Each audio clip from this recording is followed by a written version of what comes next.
Sonia Backes, bonjour. Bonjour.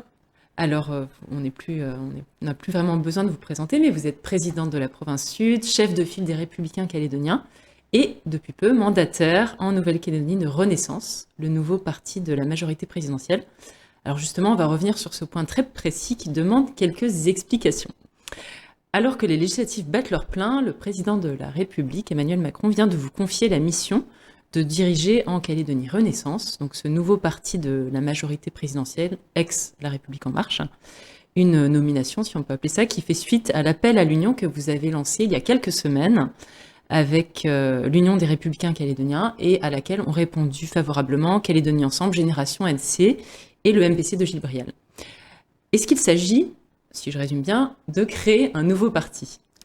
Alors, il s'agit pas exactement de créer un nouveau parti, il s'agit de remplacer une partie des partis actuels par une structure forte en Nouvelle-Calédonie. Je crois que l'attente du président de la République, c'est d'avoir pour les discussions des gens qui, dans les délégations qui vont discuter, qui sont le plus unis possible et d'éviter les guerres de chapelle à l'intérieur des différents camps, parce que c'est pas une question de faire bloc contre bloc, mais c'est une question d'avoir des discussions construites, constructives, où finalement on n'est pas à l'intérieur des discussions en train de se tirer la bourre entre les uns et les autres parce que chacun défend sa petite chapelle. Donc je crois que la volonté du président de la République, en me demandant de coordonner finalement cette majorité présidentielle, c'est de structurer finalement l'offre politique en Nouvelle-Calédonie et de profiter finalement du fait que la très très grande majorité des responsables politiques calédoniens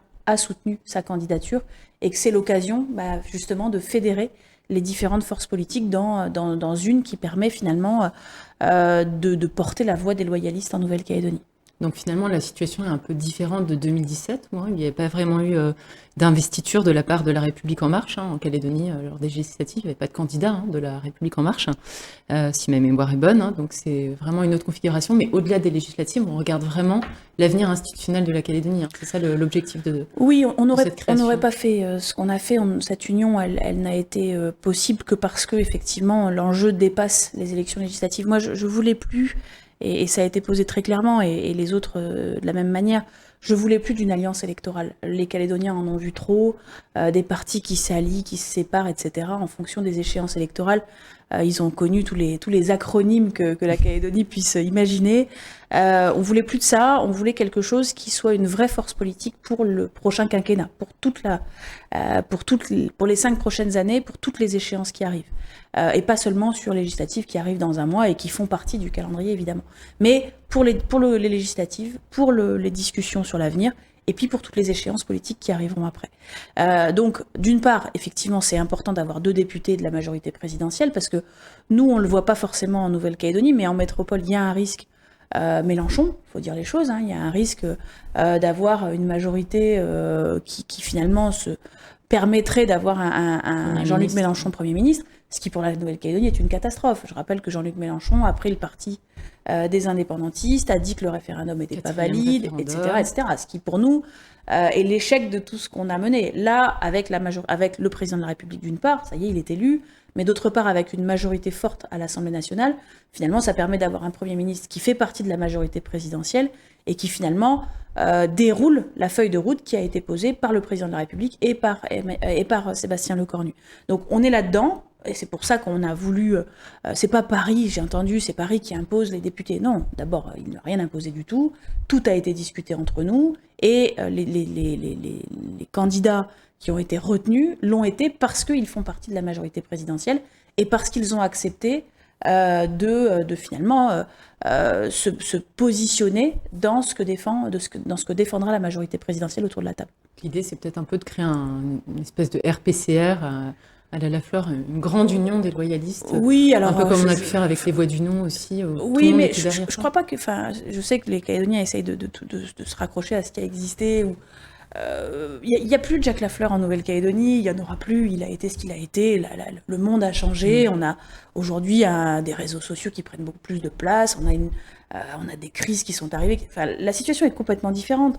Mais Et on n'est pas dans le RPCR, on n'est plus rattaché au RPR. Alors, effectivement, on peut considérer que le rapprochement avec La République En Marche est équivalent, mais on est surtout dans une période qui, encore une fois, nous oblige à faire quelque chose de particulier. Moi, je ne me vois pas arriver aux discussions sur l'avenir institutionnel avec, vous savez, quand à Paris, Thierry Santa a été voir les indépendantistes en parallèle des discussions. Moi, j'ai été voir tous les responsables politiques parisiens pour leur dire il faut absolument que le référendum soit en 2021, sinon c'est la catastrophe, etc. etc.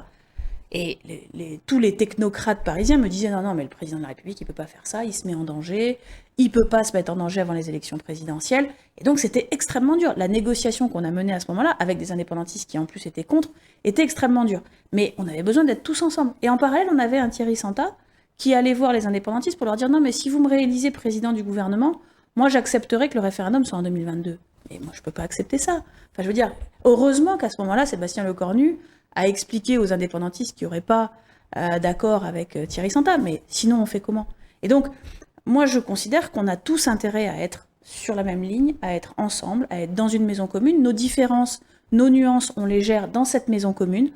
Et puis à la fin, quand on est autour de la table, eh bien on est fort. Et vis-à-vis de nos partenaires adversaires, que ce soit l'État ou que ce soit les indépendantistes, eh bien on a une position forte et unie. Alors on va revenir un petit peu sur le fond de cette alliance qui est assez intéressant. En attendant, un détail technique, est-ce que ça veut dire que vous allez abandonner, vous les Républicains calédoniens, et qu'à ce même titre, Génération NC, Calédonie Ensemble et la MPC vont plus ou moins disparaître au profit de ce nouveau parti? C'est ce qui est prévu dans le document qu'on a signé, puisque ce qui est prévu, c'est qu'avant le début des discussions, les partis fusionneront dans cette structure. Avec éventuellement d'autres partis qui pourraient vous rejoindre. Oui, encore une fois, je l'ai dit suffisamment, mais je regrette que Virginie Ruffnac et Thierry Santa soient partis tout seuls un peu, parce qu'ils sont partis 3 mois avant tout le monde, ils ont déclaré leur candidature, malgré le fait qu'on leur ait proposé de s'inscrire dans cette union, de trouver une solution pour qu'on ait des candidats uniques, etc. Bon, ils ont voulu partir tout seuls, c'est regrettable. On va pas revenir toute la vie là-dessus. Mais la porte n'est pas fermée. Mais la porte n'est pas fermée. Je crois que le lendemain, encore une fois, je ne sais pas comment ça se passera à l'Assemblée nationale, mais il y a sans doute une partie des Républicains qui s'allieront avec Renaissance ou avec La République En Marche ou avec la majorité présidentielle. Je pense qu'ici, on a intérêt le lendemain à se retrouver dans quelque chose d'uni.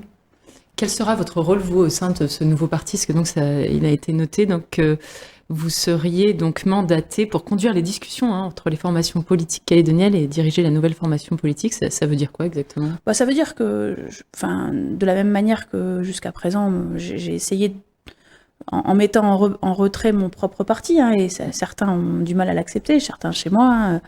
On pense à Simon Louis Cotte, qui est le président d'honneur des Républicains calédoniens, et j'espère que lui aussi reviendra à un moment donné, mais qui comprend pas qu'on n'envoie pas de... On est sans doute un des partis qui représente le plus de monde chez les loyalistes, et on ne présente pas de candidats. Mais on est un certain nombre à avoir considéré que notre petit égo ou notre petit parti valait moins, pesait moins lourd que la nécessité d'union. Et donc on s'est mis en retrait en disant nous on ne présentera pas de candidats si on arrive à se mettre. Alors on aurait présenté des candidats si finalement tout le monde y avait été, s'il n'y avait pas eu d'effort d'unité de la part des uns et des autres, on y aurait été. Mais en tout cas, on a décidé de se mettre en retrait.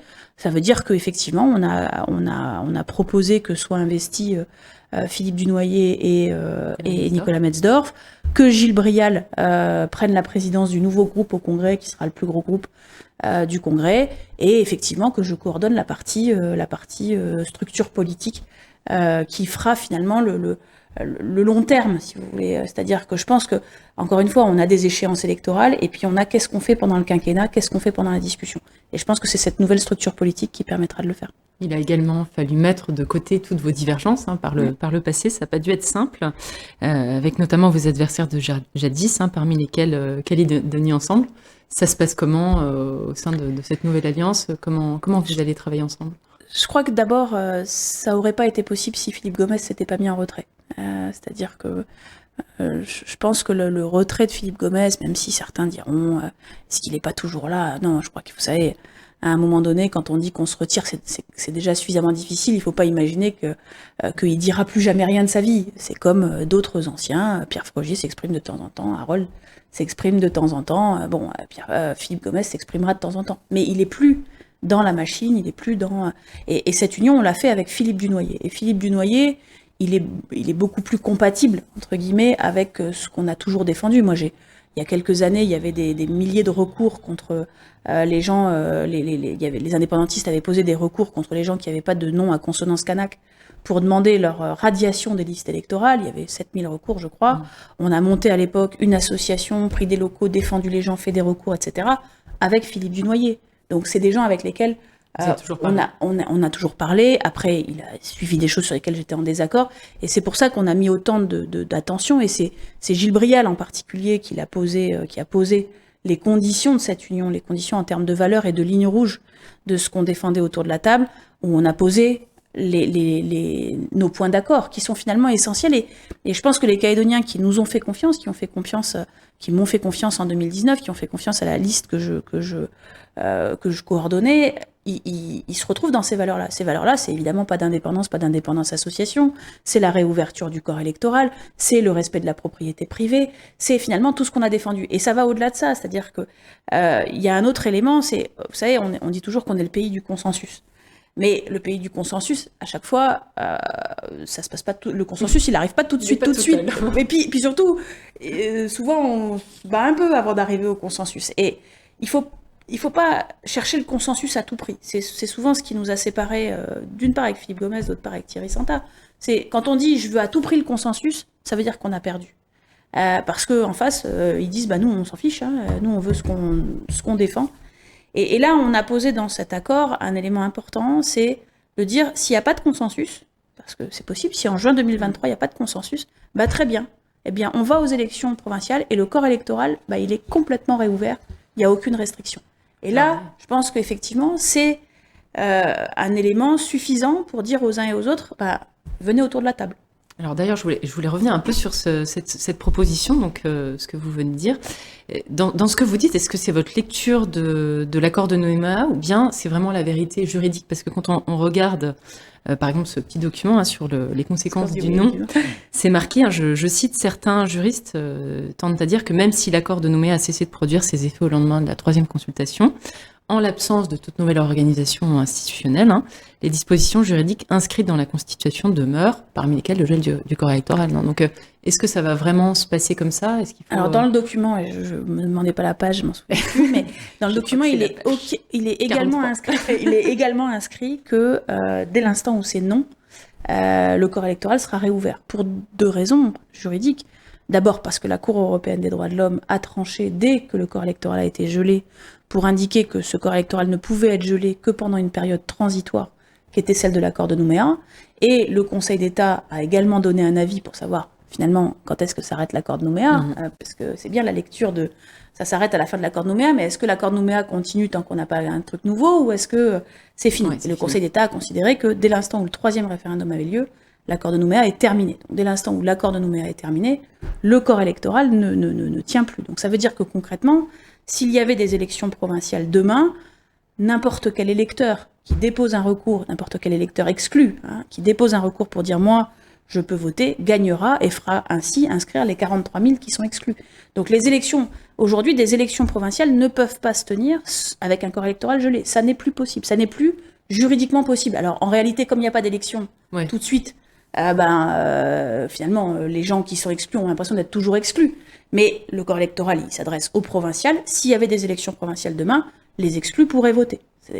Voilà. Encore faudrait-il qu'il y en ait, et pour ça, il va falloir le décider dans la prochaine constitution. Alors, voilà, pour l'instant, moi je suis élue présidente de la province pour un mandat de 5 ans. Donc normalement, les élections doivent avoir lieu en mai 2024. Pour qu'elles aient lieu en mai 2024, il faut que la constitution sur la question du corps électoral soit révisée avant le 1er janvier 2024. Donc ça veut dire que pour que la constitution soit révisée avant le 31 décembre 2023, pour faire court, c'est quand même 3-4 mois de circuit pour modifier la constitution, il faut que les Calédoniens se soient exprimés avant juin 2023. Donc concrètement, soit les Calédoniens, soit on arrive à trouver un consensus, soit les élections provinciales de 2024 auront lieu avec un corps électoral ouvert. Ok, oui, tout à fait. CQFD. CQFD. C'est vrai qu'on s'y perd un peu. On s'y perd, mais je pense qu'il faut être clair. Voilà. Alors effectivement, il n'y a pas d'élection. Donc les gens ils se disent mais c'est quand que c'est ouvert parce que concrètement, moi je suis pas inscrit. Ah oui, mais il n'y a pas d'élection. Donc s'il y avait des élections provinciales demain, les exclus pourraient voter. Alors, autre chose, c'est vrai que dans cette alliance, on retrouve des partis un peu différents. On se demande comment vous allez faire pour vous entendre sur un projet commun, sachant que ce nouveau parti de Renaissance, il accueille notamment Génération de Nicolas Metzdorf, qui lui défend plutôt une réunification calédonienne avec une disparition des provinces, alors que de votre côté, vous êtes plutôt favorable à une prééminence. Alors après, vous avez trouvé, je pense, un peu le sens de la formulation en disant que finalement, vous refusiez toute forme de partition. Je pense comprendre que c'est finalement une manière de fédérer un peu vos énergies dans ce sens-là. Oui, alors on s'est tout simplement dit une chose, c'est que la question de qui a quelle compétence, en fait, c'est ça, on est sur de l'organisation interne à la Nouvelle-Calédonie. Est-ce que c'est le gouvernement qui a telle compétence? Est-ce que c'est la province sud? C'est quand même pas ce qui passionne les Calédoniens. Je crois pas que ce soit le sujet central, même si c'est très important dans l'organisation, mais c'est pas ce qui passionne les Calédoniens, d'une part. Et d'autre part, dans les discussions avec les indépendantistes, c'est pas ce qui va arriver en premier. Ce qui va arriver en premier, c'est quoi? C'est le corps électoral et c'est quid de ce qu'ils appellent le droit à l'autodétermination, c'est-à-dire quand est-ce qu'ils ont le droit à nouveau de poser la question de savoir s'ils veulent être indépendants. C'est ça qui va arriver en premier. Et sur ça, on est tous les quatre d'accord. Il n'y a pas d'ambiguïté. Après, sur la question de savoir s'il faut plus de provinces ou moins de provinces, moi je suis convaincue qu'on arrivera à un équilibre dans lequel vous voyez, j'étais en train de rencontrer le maire de Farino la semaine dernière. Le maire de Farino qui rencontre la province sud, il fait quoi avec la province sud? Il demande de l'argent. Mais vous croyez que c'est normal? Non mais c'est insupportable. Non mais c'est pas un réflexe, c'est toutes les communes, c'est pas le maire de Farino. Au contraire, il a été très bien le maire de Farino, mais ils n'ont pas le choix. Pourquoi? Parce qu'ils n'ont pas de fiscalité propre. Il peut tout simplement pas réparer ses routes, quoi. Donc qu'est-ce que je dis moi? Je dis simplement permettons aux communes d'avoir leur propre fiscalité pour faire les travaux qu'ils doivent faire et ce qu'ils doivent faire pour leurs administrés, aux provinces d'avoir leur fiscalité et à la Nouvelle-Calédonie de garder ce qu'elle doit garder en centralisé. Voilà, mais après le débat, il va honnêtement... Enfin là, on est dans de la technique qui va arriver au bout du bout, qui va arriver au bout du bout de la discussion. Ça va pas être le cœur. Le cœur, là où on a besoin d'être fort et unis, c'est sur les questions fondamentales de réouverture du corps électoral et de sortie de l'incertitude et de comment on inscrit la Nouvelle-Calédonie de manière définitive dans la Constitution. Honnêtement, la question du reste, et moi, c'est très important parce que je considère que c'est ce qui fera l'équilibre et la capacité de la Nouvelle-Calédonie de se développer, mais ça va arriver au bout du bout et qu'on ait des nuances. Et ces nuances-là, vous voyez, ça fait partie des différences qu'on a, c'est une réalité, et on en aura avec Calédonia Ensemble et avec le mouvement populaire calédonien qui seront tous ensemble dans la même structure. On en aura, et on en aura entre les personnalités même à l'intérieur des partis. Mais autant qu'on les traite entre nous, qu'on arrive à trouver un équilibre entre nous, et quand on va devant l'État et devant les indépendantistes, qu'on ait une position commune. Alors justement, en tant que future négociante des discussions, comment vous comptez convaincre les indépendantistes pendant la période de transition de se mettre à la table des discussions avec vous et avec l'État, sachant qu'ils ont réaffirmé leur volonté de discuter en bilatéral avec l'État et sachant qu'ils continuent aussi de contester les résultats du 3e référendum. C'est des postures? Ouais, je suis pas inquiète de ça. Vous êtes plutôt confiante sur... Oui, parce qu'en fait, d'abord, au moment de la construction de l'accord de Nouméa, il y a eu des discussions bilatérales entre l'État et les indépendantistes et entre l'État et les loyalistes. C'est indispensable, ça permet d'abord à l'État de savoir un peu où il met les pieds et de savoir quelles sont les limites des uns et des autres. Et en plus, je vais vous dire, il y a même des discussions entre certains loyalistes et certains indépendantistes. On a intérêt, nous aussi, à voir sur quoi on est capable de se mettre d'accord avant de se retrouver devant l'État. Donc, en réalité, il y a des discussions bilatérales État indépendantiste, des discussions bilatérales État loyaliste et des discussions bilatérales entre loyalistes et indépendantistes. C'est inévitable, faut pas le croire. Moi, quand je vais à Paris, j'ai des discussions bilatérales, en réalité, sur l'avenir de la Nouvelle-Calédonie. Quand Jacques Lallier y va, il en a aussi, ou Rocco Mitan, donc ça, c'est des mots un peu. Tout ça, c'est des postures. La réalité, c'est qu'une fois que les indépendantistes auront recréé le lien qu'ils doivent créer avec les nouveaux responsables de la Nouvelle-Calédonie, c'est Paris, c'est ceux qui s'occuperont de la Nouvelle-Calédonie qui trouveront les formats pour nous permettre de revenir tous ensemble autour de la table à un moment donné. Très bien. Alors, autre chose qui m'intriguait un peu, c'était que, donc, par ailleurs, au sein de cette union des loyalistes, vous dites que le processus de décolonisation doit être considéré comme achevé. Ça, c'est aussi une position qui est, alors déjà, loin d'être partageable par les indépendantistes, mais c'est une lecture peut-être un peu différente aussi de celle de l'État, encore une fois, de ce document du nom, hein, qui précise que ce troisième nom ne conduira pas automatiquement au retrait de la Nouvelle-Calédonie de la liste des territoires non autonomes de l'ONU. C'est pas un peu contradictoire avec ça? D'abord, je remarque que vous avez lu attentivement notre document. Oui. Je vous remercie. On a calculé chaque mot, donc je vous remercie d'avoir pris le temps de le lire. D'abord, c'est deux choses bien différentes de considérer que le processus de décolonisation est terminé et la sortie de la liste des pays à décoloniser. C'est bizarrement, ça paraît logique que ce soit la même chose. En réalité, c'est pas exactement la même chose. Le fait de faire partie de la liste des territoires, des pays à décoloniser, on peut y être pendant 50 ans, c'est pas pour ça que ça génère un processus particulier.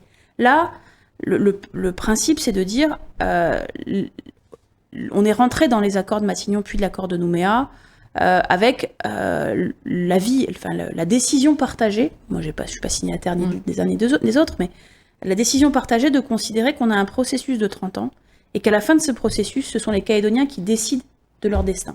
Les Calédoniens, avec un corps électoral qui là est validé par tous. Celui du référendum, il est contesté par personne. Donc on a fait ce processus. On a été au bout de ce processus 3 fois. Les Calédoniens ont dit qu'ils voulaient rester français.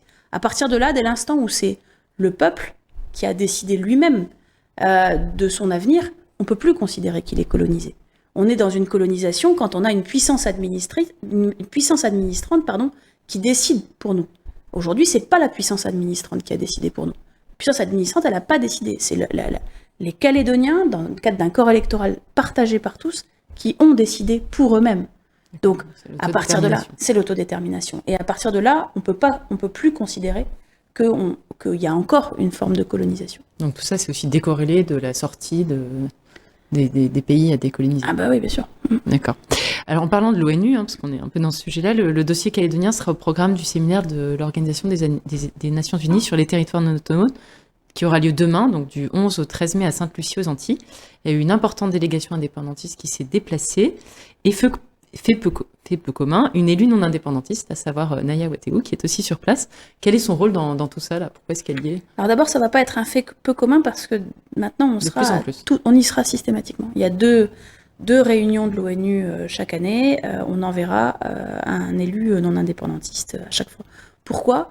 Parce qu'on a malheureusement, je crois que les non indépendantistes ont trop longtemps abandonné ce terrain-là et ont laissé les indépendantistes seuls passer des messages qui ne correspondaient pas du tout à la réalité. Moi, quand j'ai commencé à avoir des discussions avec les responsables du comité de décolonisation à l'ONU, j'ai découvert que les indépendantistes racontaient des choses qui ne correspondent pas du tout à la réalité calédonienne. Et donc, je pense que c'était important qu'ils aient les deux points de vue. Moi, vous savez, j'ai été à New York au mois de juin.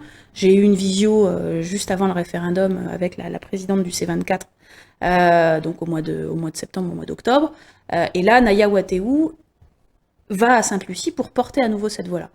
Ils sont 12, les indépendantistes. On a une élue. Je ne crois pas que ça lui enlève de la force et de la valeur, au contraire, parce que je pense que Naya Wategou, elle porte une voix qui est aussi quelque chose de différent et que l'ONU a besoin d'entendre. C'est quoi? C'est de dire, Naya, elle est née après les événements, elle a grandi avec les accords de Matignon et les accords de Nouméa, et elle fait partie de cette génération de Calédoniens qui en a marre de ces confrontations, qui en a marre d'être les uns contre les autres, et qui en plus est métisse, qui est d'un papa kanak, maman européenne, et qui se retrouve pas dans cette confrontation entre kanak et non kanak. Elle est où là-dedans? Et donc à la fois elle est jeune et elle a pas envie elle de grandir avec cette épée de Damoclès au-dessus de la tête. En même temps elle est métisse et en même temps c'est une femme, et je crois qu'il y a pas de femme dans la délégation des indépendantistes, et je pense que tout ça est important et qu'elle portera la voix des Calédoniens qui veulent rester dans la France, puisque de toute façon on l'a décidé 3 fois, et qui veulent surtout se projeter sur l'avenir.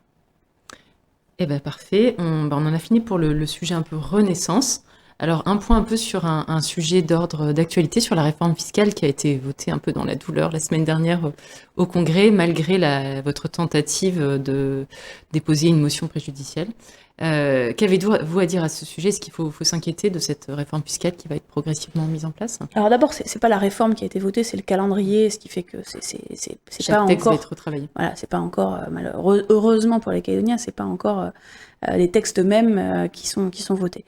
Mais c'est dramatique. Enfin, je veux dire, en être à proposer une réforme fiscale qui promet de taper dans la poche des Calédoniens à hauteur de 35 milliards pour la première année, 89 milliards sur 3 ans, c'est juste suicidaire pour la Nouvelle-Calédonie. C'est hallucinant de ne pas comprendre l'économie à ce point-là. C'est-à-dire qu'aujourd'hui, on a des Calédoniens qui crèvent la dalle. Enfin, on a des gens qui ne savent pas comment ils finissent le mois.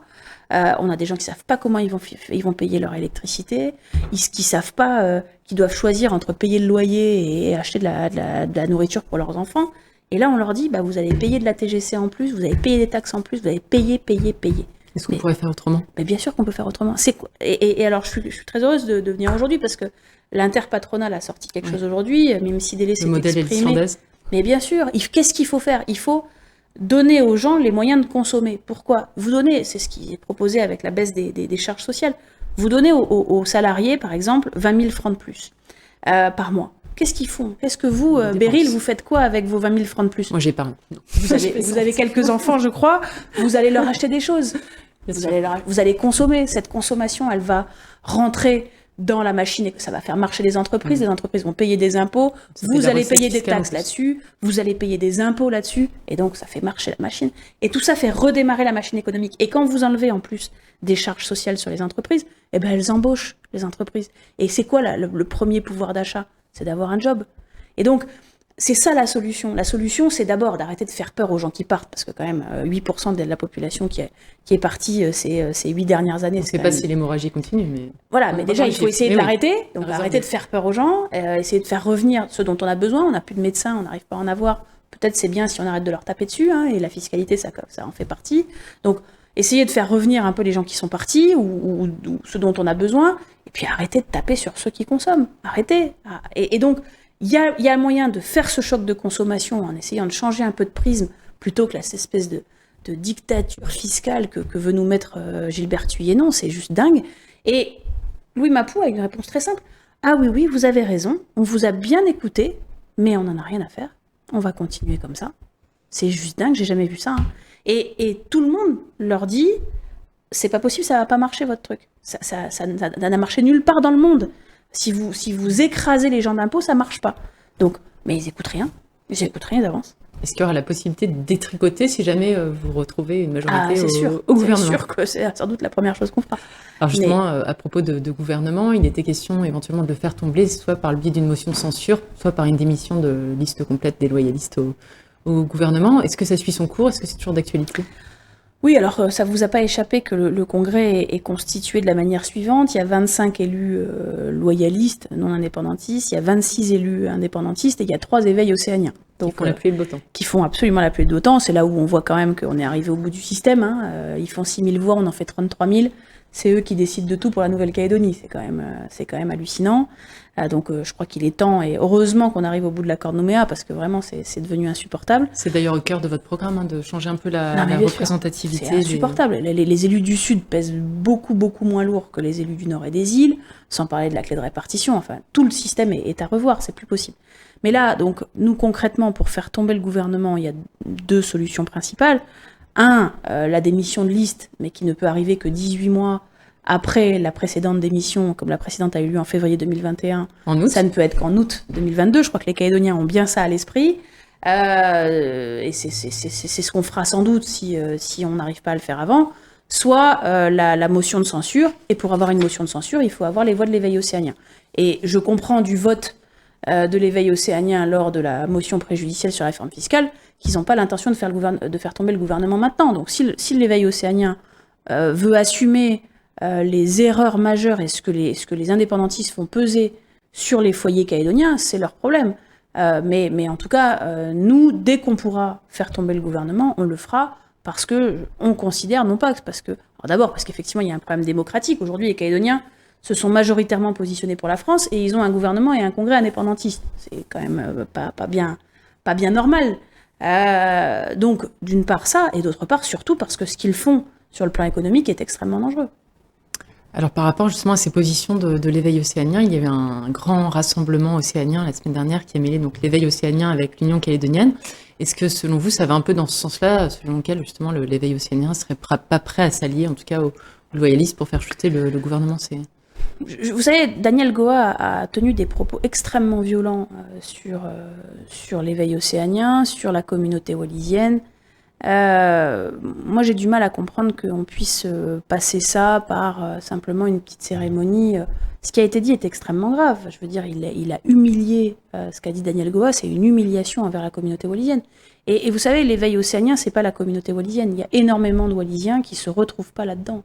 Et je pense que d'ailleurs, il faudra sans doute qu'ils se fassent entendre à un moment donné, parce que majoritairement, les Wallisiens et Futuniens sont pas forcément indépendantistes. Et moi, quand j'entends le discours du responsable de l'éveil océanien au foyer wallisien lors de cette cérémonie, qui est quand même dans une forme de revanche et d'opposition forte entre les Océaniens d'un côté et les Kanaks et les Européens de l'autre, pardon, je me retrouve pas là-dedans du tout.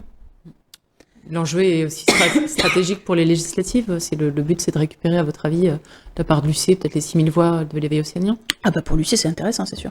Je sais pas ce que l'éveil océanien y gagne. Très bien, très bien. Eh bien, on arrive à la fin de notre interview. J'avais une dernière petite question. Est-ce que vous, de votre côté, vous visez peut-être, par exemple, les sénatoriales? Vous n'êtes pas présenté en tant que député, mais...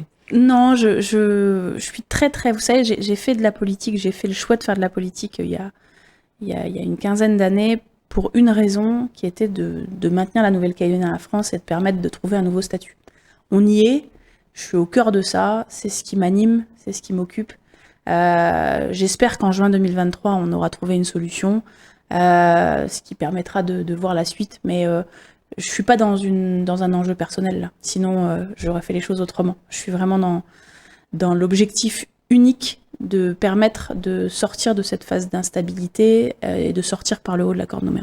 Et vous êtes confiante? Vous pensez que ça va se faire au pied du mur, comme ça a pu être le cas? Oui, je crois qu'on va passer par des phases de tension, désagréables, etc. Parce que c'est comme ça, c'est le principe de la négociation, comme on l'a fait sur l'usine du Sud. Alors là, c'était très très désagréable, comme ça s'est passé pour les différents accords.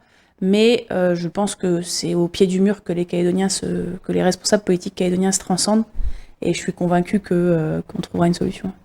Merci Sonia Backes pour ces éclairages. Merci. Et puis à très bientôt. À bientôt. Sur nos plateaux.